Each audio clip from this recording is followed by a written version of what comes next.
إزالة أهم شوارع اسكندرية المشهورة في المنشية، وهو شارع ال7 بنات. زي ما حضراتكم شايفين حملة إزالة مكبرة لشارع ال7 بنات في المنشية. تمت إزالة شارع ال7 بنات في المنشية عن طريق حي الجمرك وتحت رعاية محافظ الإسكندرية الفريق أحمد خالد. كل الشكر والتقدير للجهود المبذولة. وحاليا مش شارع ال7 بنات بس اللي بيتم إزالته، تم إزالة أسواق كتير في اسكندرية، ومنها سوق بكوس وزنانيري، وأخيرا وليس آخرا كان سوق المعهد الديني في العصافرة. طبعا هنا تمت إزالة جميع الأكشاك اللي كانت موجودة في الشارع، وكمان كل التعديات اللي كانت موجودة، وسرقة الكهرباء، وكل ده تم بقيادة السيد عمرو عبد المنعم رئيس حي الجمرك. هنا الفيديو ده بعد الإزالة على طول، يوم الثلاث 3 سبتمبر 2024 نزلت اشوف بقى ايه اللي تم بعد ازالة الشارع نفسه، هل في باعة جائلين ولا لا. هو في طبعا، ولكن الشارع اتغير تماما عن الاول كان في زحمة، وكان العربيات مش بتعرف تمشي.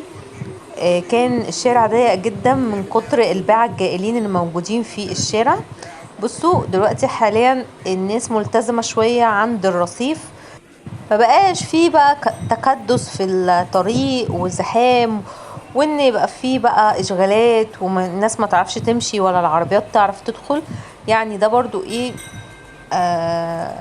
بقى فيه نظام شوية.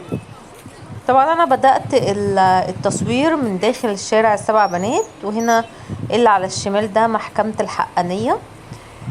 كده انا طالعة لميدان المنشية عند تمثال محمد علي. هنكمل الجولة مع بعض. هطلع من الشارع وهتمشى معاكم شوية في الشارع قبل الجندي المجهول. كده بصوا انا كده في طريقي للجندي المجهول. طبعا الشارع ده يعني حدث ولا حرج، دايما في اشغالات كتير جدا في الطريق، وعلى طول طبعا مزدحم بالناس،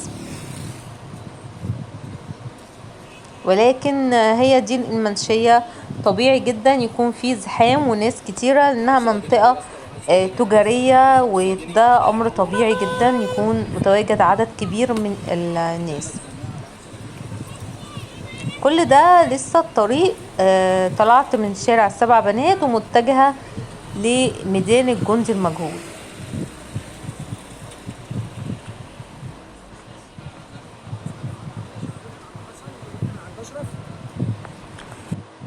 بصوا في عربية شرطة واقفة ازاي.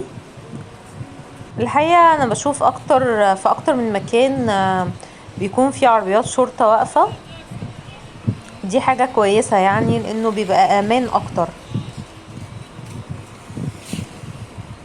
لو حضراتكم من المهتمين بكل الاحداث اللي بتحصل في اسكندرية، ما تنسوش تشتركوا في القناة وتفعلوا الجرس على الكل عشان يوصل لكم كل جديد، وما تنسوش تضغطوا لايك للفيديو.